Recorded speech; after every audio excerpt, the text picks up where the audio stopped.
엄마, 이 집 이제 제 이름이에요. 뭐라고? 내 목소리가 떨렸다. 거실 한복판엔 등기부등본과 위임장, 은행 서류들이 널려 있었고 며느리는 식탁 끝에 앉아 팔짱을 낀 채 고개를 돌리고 있었다. 엄마가 도장 찍으셨잖아요. 기억 안 나세요? 아들은 짜증을 감춘 듯한 억지 미소를 지으며 내 눈을 똑바로 바라봤다. 내가 이걸 왜 찍어? 나는 종이를 움켜쥐고 눈을 비볐다. 손가락 마디가 저릴 정도로 힘을 주었지만 문서 위에 찍힌 내 서명은 지워지지 않았다. 며느리가 비웃듯 말했다. 어머니가 그러셨잖아요. 나중에 아들한테 집 넘겨줄 거라고. 그래서 저희가 도와드린 거예요. 내가 그렇게 말했다고. 나는 또다시 되물었다. 머릿속이 뒤죽박죽이었다. 지난달 허리 통증 때문에 약을 3종류나 먹고 있었는데 그때 아들과 며느리가 찾아와 이런저런 서류를 내밀었던 기억이 아련하게 스쳤다. 그때 나는 거의 눕다시피 소파에 기대 있었고 매우 어지러웠다. 겨우 도장 찍는 칸만 보여준 것 같았다. 엄마가 원하셔서 한 거예요. 아들이 다시 강조하자 내 가슴이 서늘하게 식어갔다. 내가 원해서? 나는 고개를 세차게 흔들었다. 내가 원해서라면 왜 지금에서야 말해? 왜 이런 식으로 말해? 아들은 깊은 한숨을 내쉬었다. 엄마 이렇게 감정적으로 나오면 저희도 곤란해요. 이미 등기 이전됐고 은행 대출까지 다 묶여 있어요. 대출? 나는 말을 잇지 못했다. 대출이 묶여 있다고. 며느리가 튀어나오듯 말했다. 집 유지하려면 관리비도 나가고 대출 이자도 나가요. 어머니는 혼자 사시면서 이 큰 집 부담되시잖아요. 그래서 저희가 대신 관리하려는 거예요. 대신 관리? 나는 며느리 쪽으로 고개를 돌려 쏘아붙였다. 내 허락 없이 내 집을 내 남편 앞으로 넘긴 게 관리야? 며느리는 팔짱을 더 세게 끼며 말을 뱉었다. 허락하셨잖아요. 도장 찍었으니까. 순간 온몸에 전율이 흘렀다. 내가 그날 제대로 정신이 없었는데 설마 그 틈을 노린 건가? 약기운에 눈도 제대로 안 떠졌던 내가 서류 내용을 제대로 봤을 리가 없었다. 도장 찍을 때 내가 뭐라고 했는지 기억해? 나는 목이 메어 물었다. 엄마가 빨리 처리하자고 하셨죠. 아들은 차갑게 말했다. 그래서 한 거예요. 그런데 이제 와서 안 했다고 하면 우리가 뭘 어떻게 해요? 나는 숨을 크게 들이마셨다. 손끝이 저리도록 테이블을 움켜쥔 채 마지막 남은 희미한 희망을 붙잡았다. 그럼 왜 오늘까지 말 안 했어? 내 목소리는 갈라져 있었다. 왜 집이 내 이름으로 넘어간 걸 오늘까지 숨겼어? 아들은 잠시 나를 피하듯 주변을 둘러보고는 어색하게 웃으며 말했다. 엄마 요즘 예민하시잖아요. 괜히 오해하실까봐 그랬어요. 오해? 나는 소리쳤다. 이게 오해야. 내 집이 내 이름으로 바뀌었는데 그걸 숨긴 게 오해야. 거실이 바늘 떨어지는 소리도 들릴 만큼 조용해졌다. 며느리는 불어 책상을 두드리며 말했다. 어머니, 이제부터는 저희가 집 관리할 테니까 걱정 마세요. 어머니도 나이 드시면 이런 거 늘 복잡하잖아요. 그 말은 내 가슴에 비수처럼 꽂혔다. 나이 들어서 판단이 흐려졌다. 이 말 한마디가 모든 걸 설명해 주는 것 같았다. 그들은 내가 약해진 시기를 기다린 것이다. 그때 갑자기 집 초인종이 울렸다. 띵동.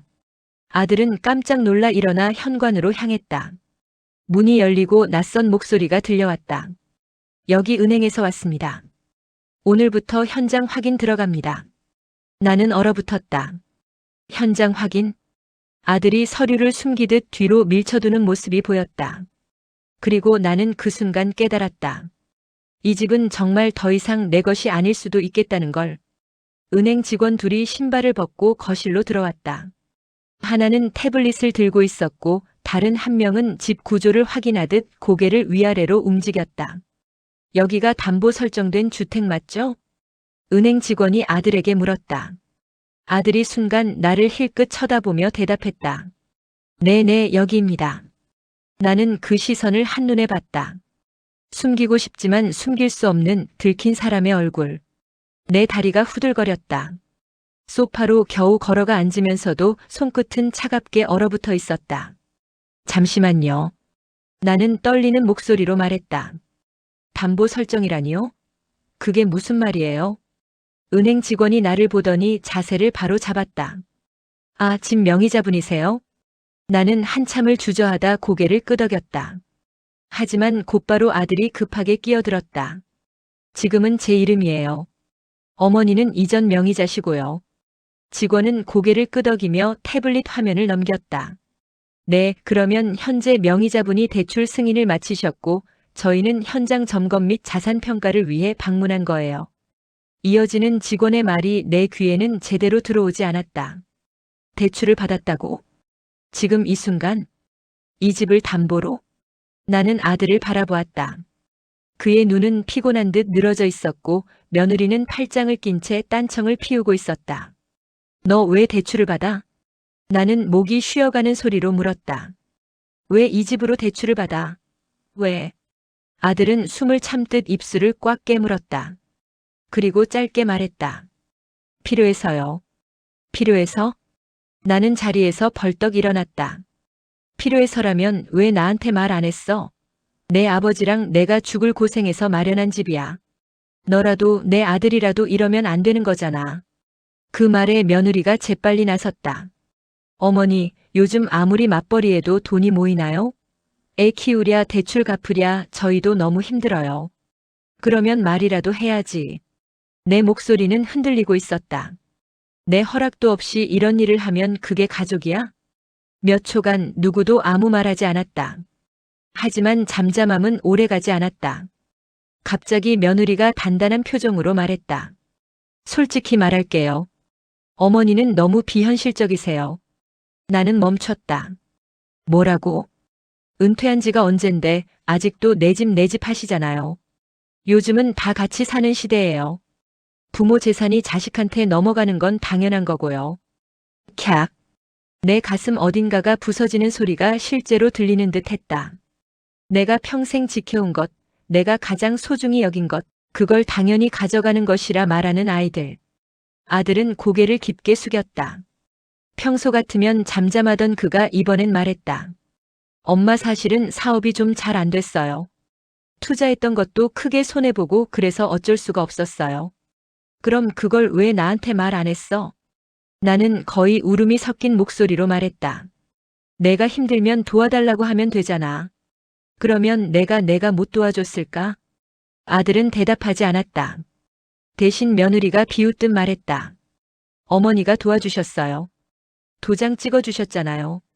그건 나는 말을 잇지 못했다. 그날 난 약 때문에 정신이 없었다고. 녀석은 어이없다는 듯 고개를 저었다. 그건 어머니 사정이시죠. 저희는 어머니가 정확히 판단하고 도장 찍으신 줄 알았어요. 나는 숨이 턱 막혀왔다. 가슴이 쪼여드는 듯 아팠다. 말 그대로 숨이 안 쉬어져 손을 벽에 짚어 몸을 겨우 지탱했다. 그때 은행 직원이 조심스레 말했다. 저 혹시 지금 얘기가 정리 안 된 상태라면 저희는 다시 방문 드릴 수도 있는데. 아들이 재빨리 끼어들었다. 아니요, 괜찮습니다. 진행하셔도 돼요. 집은 제가 관리하고 있어요. 그 말이 나를 완전히 무너뜨렸다. 나는 떼어낼 수 없는 진흙을 가슴에 쑤셔 넣는 것처럼 끔찍한 무게를 느꼈다. 그리고 그 순간 하나의 생각이 떠올랐다. 이 아이들, 정말로 내 등을 밟고 서려는 건가? 나는 떨리는 손을 멈추지 못한 채 다시 입을 열었다. 잠깐만요. 직원분들 제 말도 들어보세요. 저는 이 집을 넘긴 적이 없어요. 그날은 아들이 갑자기 소리를 질렀다. 엄마. 나는 깜짝 놀라 그를 바라봤다. 아들의 얼굴은 붉게 달아올랐고 눈은 사나웠다. 제발 그만 좀 해요. 이미 끝난 일이에요. 되돌릴 수 없다고요. 나는 한 걸음 뒤로 물러났다. 그 말의 끝에서 나는 깨달았다. 이 아이는 이제 더 이상 나를 보호하려는 마음이 없다. 은행 직원들은 서로 눈치를 보며 일을 마무리하고 빠르게 돌아갔다. 문이 닫히자 며느리가 진저리를 치듯 한숨을 쉬었다. 어머니 때문에 더 복잡해졌잖아요. 나는 말없이 며느리를 바라봤다. 그리고 천천히 말했다. 내가 이 집에서 나가야 하니? 아들은 그 질문에 대답하지 못했다. 하지만 며느리는 망설임 없이 말했다. 당분간은요. 저희가 이 집 관리하려면요. 그 말이 내 귀에 꽂히는 순간 내 무릎은 힘을 잃고 그대로 바닥에 닿았다. 나는 바닥에 주저앉아 중얼거렸다. 내가 평생 모은 건데. 내 집이었는데. 눈물이 바닥에 떨어져 작게 튀었다. 그리고 나는 천천히, 아주 천천히 두 손을 움켜쥐며 결심했다. 이대로는 빼앗길 수 없다. 내 인생을, 내 집을. 그 어떤 것이라도. 어머니, 이렇게까지 하실 필요가 있어요? 며느리 목소리가 복도에 울렸다. 나는 작은 흰 비닐봉지를 꼭 쥔 채 현관에 신발을 신으며 대답했다. 필요하니까 하는 거지. 나 이제 할머니도 아니고 그냥 당하기만 하는 바보는 더 이상 안 할 거야. 비닐봉지 안에는 주민등록등본, 가족관계증명서, 내가 평생 모아온 통장 사본, 그리고 그날 이후로 다시 꺼내본 적 없던 도장이 들어있었다. 아침부터 동사무소와 구청을 몇 번이나 들락거렸는지 모르겠다. 아들이 거실에서 나왔다. 엄마, 제발 변호사는 무슨 변호사예요? 남들이 알게라도 하면 우리 집 꼴이 뭐가 돼요? 나는 그 말에 피식 웃음이 나왔다. 우리 집 꼴? 너는 이 집을 담보로 잡아놓고 이제 와서 채면 걱정이야? 그게 그런 뜻이 아니잖아요. 아들은 눈을 피했다. 순간 예전에 내 손을 꼭 잡고 초등학교 앞을 뛰어가던 꼬마가 겹쳐 보였다. 빨간 가방을 메고 비 올까봐 내 우산 속으로 파고들던 아이. 엄마, 나만 믿어. 그때와 똑같은 얼굴로 지금은 사기를 치고 있었다. 나는 단호하게 말했다. 오늘 변호사 만나보고 올 거야. 내가 뭘 어떻게 했는지, 법적으로 어디까지 돌려놓을 수 있는지 확인할 거야. 며느리가 팔짱을 끼고 쓴웃음을 지었다. 어머니가 그러시면 저희도 생각 좀 해야겠네요. 그럼 저희도 법대로 할게요. 법대로? 나는 신발끈을 3개 조이며 말했다. 그래. 나도 이제 법대로 할 거야. 현관문을 여는 내 손은 떨렸지만 그 떨림 속에는 이상하게도 작은 힘이 느껴졌다. 두려움과 분노, 그리고 아주 조금의 기대 같은 것. 변호사 사무실은 생각보다 좁고 소박했다. 벽에는 무료 법률 상담, 어르신 재산 분쟁 특별 상담 같은 안내문이 붙어 있었다. 소개해준 사람은 경로당에서 같이 밥 먹던 영자였다. 언니, 요즘 이런 일로 싸우는 집 많다니까. 나도 사위 때문에 한번 상담받았어. 그녀의 말이 귀에 계속 맴돌았다. 어머님, 들어오세요. 검은 안경을 쓴 여자 변호사가 나를 맞으며 의자를 가리켰다. 나는 비닐봉지를 풀어 하나씩 꺼내 놓았다. 저기, 제가 자세히는 잘 모르겠는데요. 내 목소리는 스스로 들어도 초라했다. 이 집이 어느 날 보니까 제 이름이 아니더라고요. 아들 이름으로 바뀌어 있고 대출도 받아져 있고. 변호사는 꼼꼼하게 서류를 넘겨보았다. 등기부등본, 위임장, 인감증명서까지. 위임장은 여기 있네요. 이날 도장 찍으신 거 기억나세요? 나는 눈을 감았다. 그날 허리가 끊어질 듯 아프던 오후. 아들이 내 손을 잡고 도장을 쥐어주며 빨간 줄 쳐진 부분을 가리키던 장면. 엄마, 그냥 상속 미리 정리해두는 거야. 나중에 세금 덜 내려고. 그 말만 희미하게 떠올랐다. 정확히는 잘 기억이 안 나요. 약을 많이 먹어서 졸려서 그냥 하라는 대로 했던 것 같아요. 나는 솔직하게 말했다. 변호사는 잠시 생각에 잠겼다가 조용히 입을 열었다. 어머님, 이 상황은 2가지로 나눠봐야 해요. 첫째, 소유권 이전이 적법했는지. 둘째, 담보대출이 그에 따라 적법했는지. 나는 숨을 죽이며 그녀를 바라보았다. 어머님이 위임장에 도장을 직접 찍으시긴 했어요. 이게 문제를 조금 복잡하게 만듭니다. 하지만 그녀가 종이를 탁 내려놓았다. 혹시 그때 서류에 뭐라고 써 있는지 설명 들으셨어요? 아니요. 그냥 상속 준비라고만 들었어요. 자세한 내용은 한 번도. 변호사는 고개를 끄덕였다. 만약 어머님이 중요한 내용을 제대로 설명 듣지 못했고 당시 건강 상태나 약물 복용 때문에 판단 능력이 떨어져 있었다는 걸 입증할 수 있으면 착오나 기망으로 계약 취소를 주장해 볼 수 있습니다. 기망이 뭔가요? 나는 단어부터 막혔다. 쉽게 말해서 속아서 도장 찍었다는 뜻이에요. 그녀는 친절한 목소리로 설명했다. 어머님 같은 분들 사례가 꽤 있습니다. 특히 자식이 상속 정리라며 집을 가져가고 담보대출까지 받는 경우. 모든 걸 다 되돌릴 수 있다고 장담은 못하지만 최소한 싸워볼 여지는 있어요. 나는 그 말을 듣자마자 눈물이 핑 돌았다. 정말 되돌릴 수 있을까요? 내가 떨리는 목소리로 묻자 변호사는 단호하게 말했다. 어머님, 한 가지는 확실해요. 지금처럼 아무것도 안 하고 계시면 이 집은 거의 확실히 어머님 것이 아닙니다. 하지만 문제 제기를 하시면 적어도 그렇게 쉽게 가져가진 못하게는 만들 수 있어요. 가슴 깊은 곳에서 갑자기 뜨거운 게 올라왔다. 그렇게 쉽게 가져가진 못하게. 그 말이 내게는 구명줄처럼 느껴졌다. 그럼 제가 뭘 하면 될까요? 변호사는 종이를 꺼내 적기 시작했다. 우선 그날 병원 기록부터 확인해야 합니다. 그날 약 처방 내역, 진료 기록, 통증 호소했던 내용. 그리고 어머님을 상담할 수 있는 주치의 소견서. 또 하나 위임장 작성 과정에서 누가 어떤 말을 했는지 혹시 옆에 있던 가족이 있으면 그 사람 진술도 도움이 됩니다.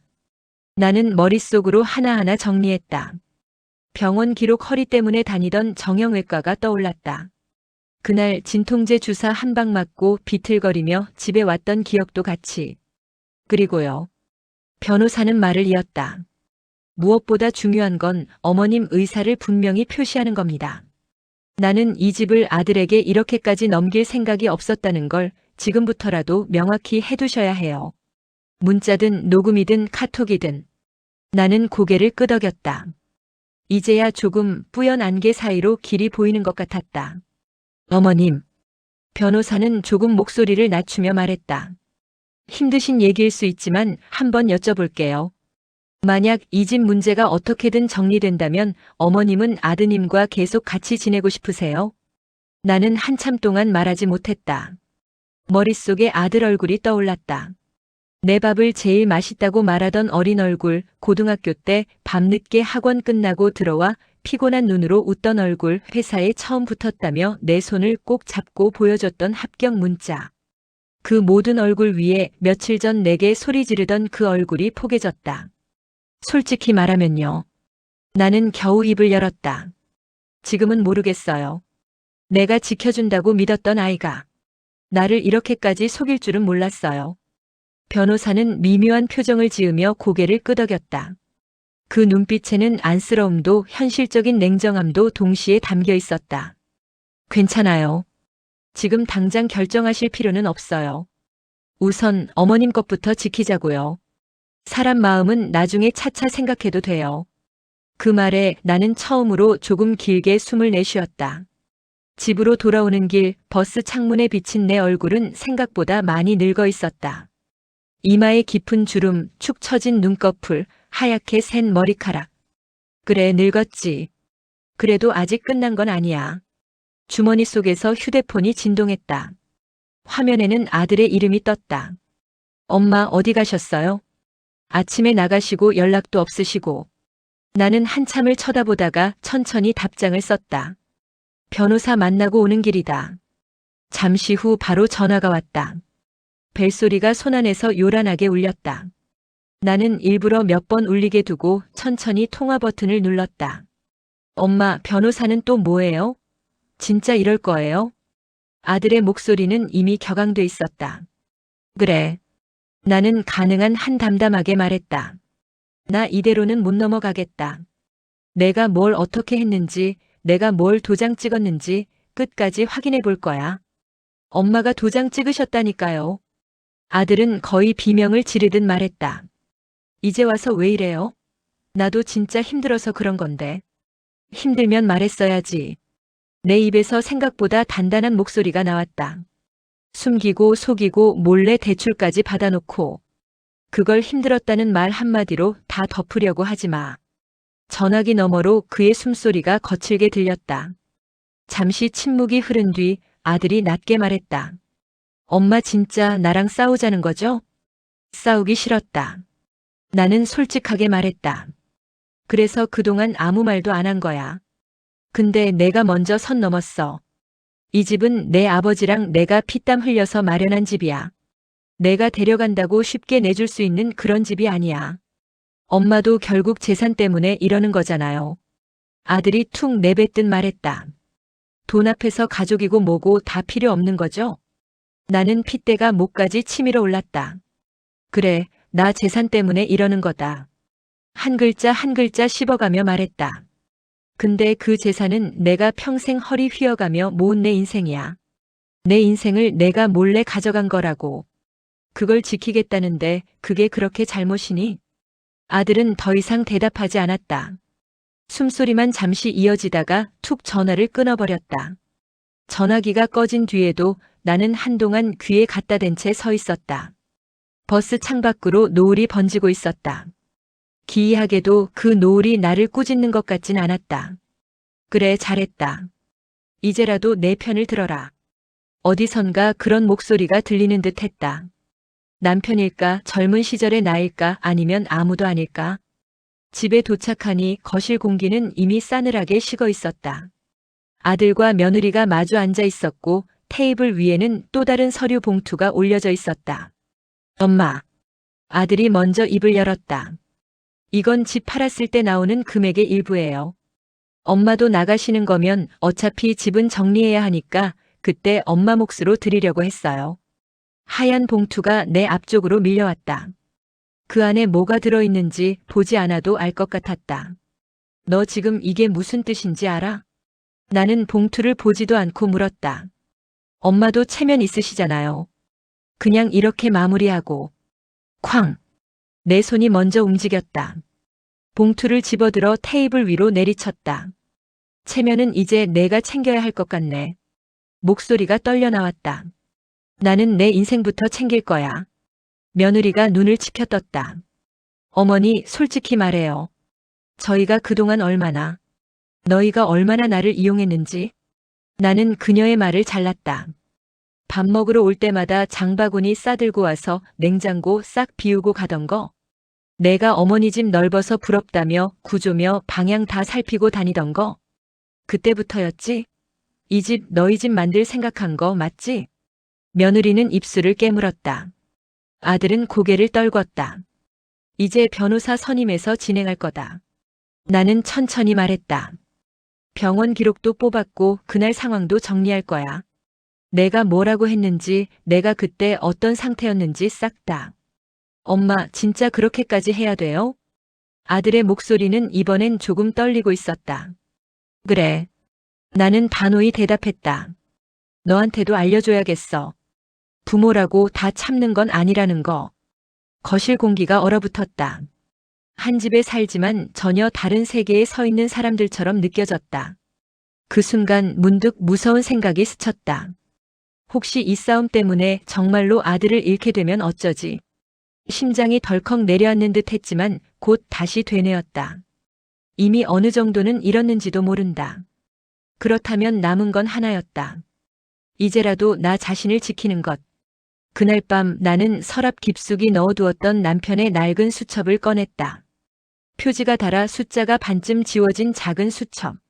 안쪽 첫 장에는 이 한 줄이 적혀 있었다. 집은 우리 둘의 마지막 자존심이다. 누가 뭐래도 여보 이름으로 남겨두자. 나는 그 문장을 손끝으로 천천히 따라 그었다. 눈물이 뚝뚝 떨어져 글자를 적셨다. 여보. 나는 소곤거렸다.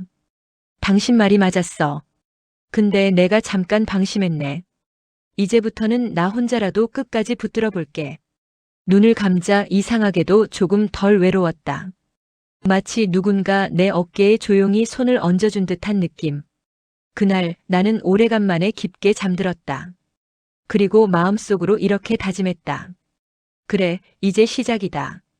이제부터는 나도 나를 위해 싸울 거야. 며칠 뒤 변호사와 함께 다시 등기소를 찾았다.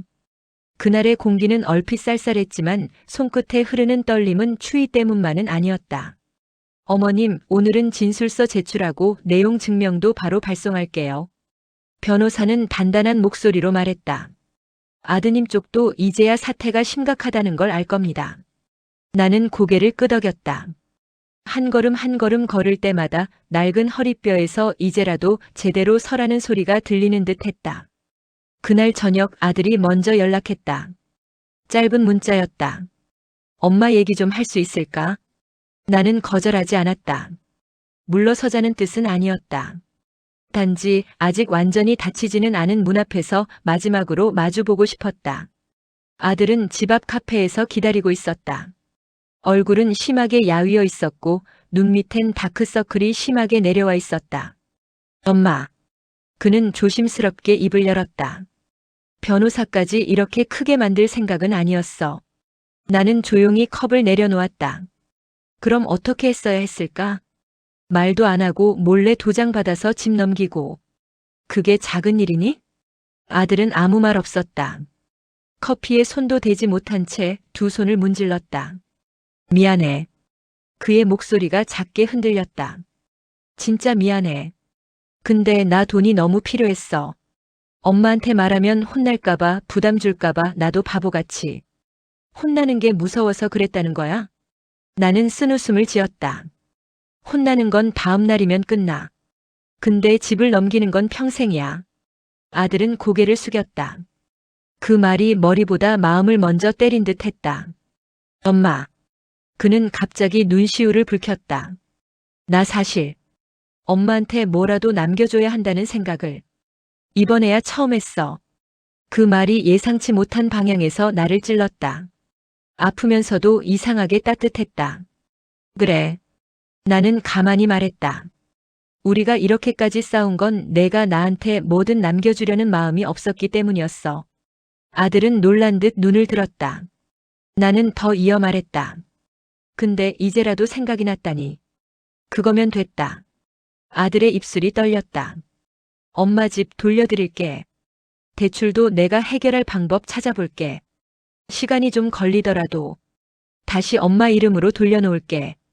그 순간 오래 눌려있던 돌덩이가 가슴에서 조금 떨어져 나가는 느낌이 들었다. 나도 내 편이 되고 싶었다. 나는 조용히 말했다. 근데 내가 먼저 내 편을 버렸잖아.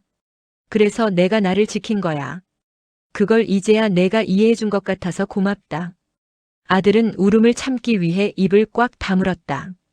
그리고 손을 내밀었다. 엄마, 다시 우리 가족처럼 돌아가고 싶어. 나는 그의 손을 가만히 잡았다. 따뜻하고 어렸을 때처럼 작았다. 잘해보자. 나는 미소 지었다. 처음부터 다시. 몇 주 뒤 변호사는 환하게 웃으며 말했다. 좋은 방향이에요.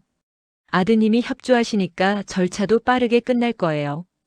대출 문제는 시간이 걸리지만 소유권은 되돌릴 수 있습니다. 나는 그 말을 듣고 처음으로 깊은 숨을 내쉬었다. 가슴속에 오래 쌓여있던 어둠이 조금씩 걷히는 느낌이었다. 아들과 며느리는 더 이상 집 문제로 무리한 말을 하지 않았다. 며느리는 조심스레 고개를 숙이며 말했다. 어머니, 저도 죄송했어요. 이제는 안 그럴게요. 나는 고개를 끄덕이기만 했다. 용서는 과정이지 결론이 아니었다. 하지만 시작은 될 수 있겠지. 집 거실에 홀로 앉아 있을 때 나는 한참 동안 모든 것을 바라보았다. 벽지, 오래된 책장, 남편의 사진, 작은 꽃병. 한때는 아무것도 아닌 물건들이었는데 다시 손에 넣고 나니 모두가 내 삶 전체를 이룬 것 같았다. 나는 남편 사진 앞에 잔을 올리며 말했다. 여보, 당신이 지키라고 했던 거 결국 내가 지켰어. 사진 속 남편이 잠시 웃는 듯 보였다. 아니, 내 마음이 그렇게 느꼈던 걸지도 모른다. 창밖에서 들려오는 손자의 웃음소리가 문틈 사이로 들어왔다. 아들이 손자를 데리고 놀러 온 것이었다. 조심스레 찾아온 작은 화해의 발걸음. 나는 미소를 지으며 문을 열었다. 들어와라. 저녁 해줄게. 아들은 고개를 숙이고 말했다. 엄마 고마워. 나는 그에게 다가가 말했다. 이제 알겠지? 집이 중요한 게 아니라 그 집을 지키려는 마음이 중요한 거야. 그 말은 설교가 아니었다. 그저 내 삶을 통과해 나온 하나의 사실이었다. 아들은 고개를 끄덕였다. 그리고 처음으로 오래전에 보았던 그 얼굴로 나에게 미소를 지었다. 그날 밤 나는 조용히 창밖을 바라보았다. 하늘은 오래간만에 맑았다. 절망은 나를 무너뜨렸지만 희망은 나를 다시 일으켜 세웠다. 그리고 나는 아주 천천히 다시 걷기 시작했다. 이번에는 누구의 그림자도 아닌 내 발로. 오늘 이야기는 여기까지입니다. 가끔 삶은 빼앗기듯 흔들리지만 되찾는 순간이 찾아옵니다. 들어주셔서 고맙습니다. 구독과 좋아요 잊지 마세요.